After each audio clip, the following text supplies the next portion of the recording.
Hello dear learners, welcome. Today in this session we are going to discuss about threshing. What is threshing? So it is the one of the most important post-harvest operations in agriculture and food technology. So which comes under the post-harvest technology and it mainly deals with how grains are separated after harvesting. So understanding threshing helps us to reduce losses and improve grain quality. So threshing is the process of separating edible grains from the harvested crop, mainly from the straw and chaff.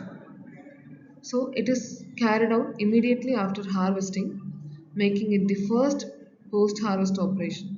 So proper threshing ensures the grain is obtained in a clean and usable form for the storage and processing.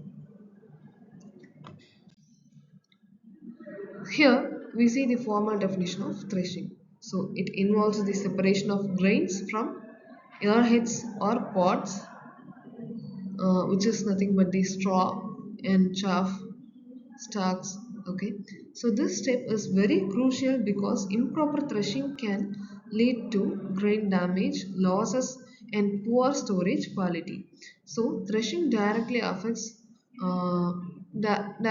both the quality and quantity of the produce. So, what are the main objectives of threshing? First, to recover clean grain without foreign matters. The second one is to reduce post harvest losses like breakage or spillage. The third one is to prepare grains for the storage and further processing. So, if threshing is not done properly, what happens to the grains?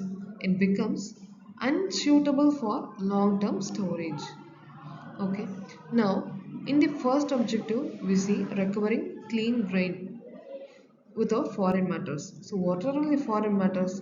It may include weeds from the field, it may include husk, chaff, the straw, which are the parts of the plant.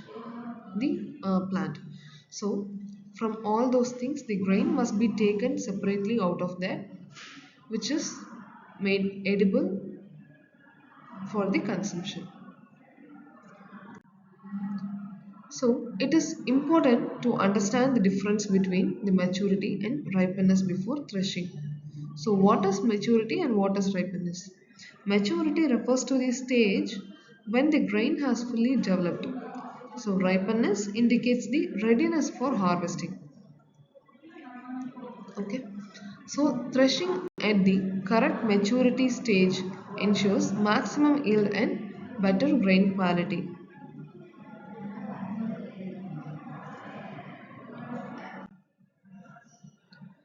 Traditionally, threshing was done using manual and animal based methods. For example, it includes hand beating, animal trampling, and wooden flails. So, these methods are still used in rural areas due to their low cost and simplicity, but they have many limitations. Okay. Um,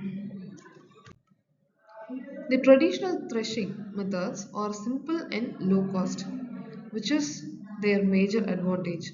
However, they are labor intensive, uh, time consuming, and often cause high grain breakage. Due to these drawbacks, they are not suitable for large scale or commercial farming. So, okay, so then animal trampling, which is one of the oldest threshing methods using animals. In this method, animals walk over the harvested crops to separate grains. However, it results in low yield, poor storability, and may produce immature or shriveled grains. It also possesses hygiene and contamination issues.